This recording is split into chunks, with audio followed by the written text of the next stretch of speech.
시청자 여러분 안녕하십니까? 드디어 내일 윤석열 대통령 탄핵 심판의 최종 변론이 열립니다. 대통령 측과 국회 측은 주말 내내 최종 변론의 마지막 카드를 준비했는데요. 대통령도 구치소에서 변호인단을 만나 이 마지막 대응 전략과 최후 진술 내용을 가다듬었습니다.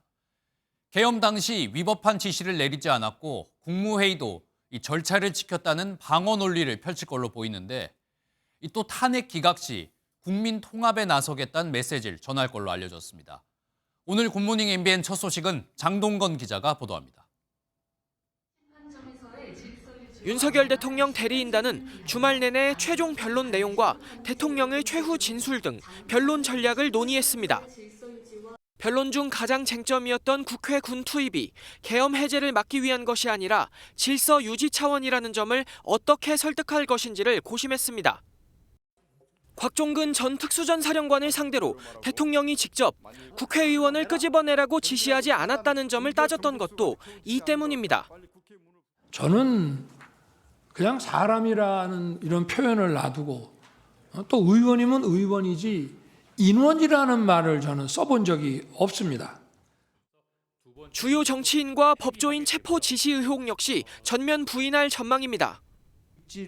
홍장원 전 국정원 1차장이 작성한 체포 명단 메모와 관련해 작성 장소와 시간에 대한 홍 전 차장의 진술에 변동이 있었던 점을 부각시키며 증거 효력이 없다는 점을 강조할 것이라는 관측입니다.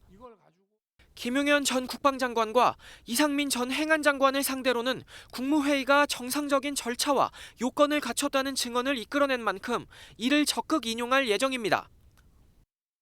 20시 30분경부터 도착해서 22시 15분 정도까지 그 대통령실에서 같이 이렇게 국무위원들 오는 대로 심의를 했습니다. 국무위원 의사정족수인 11명이 모일 때까지 저희가 다 기다렸고 계엄 선포를 거의 30분 가까이 늦추면서 기다렸던 것이고요. 윤 대통령은 무제한으로 주어지는 최후 진술에서는 헌재 결과의 수용과 기각 시 국민 통합에 나서겠다는 점도 강조할 것으로 알려졌습니다.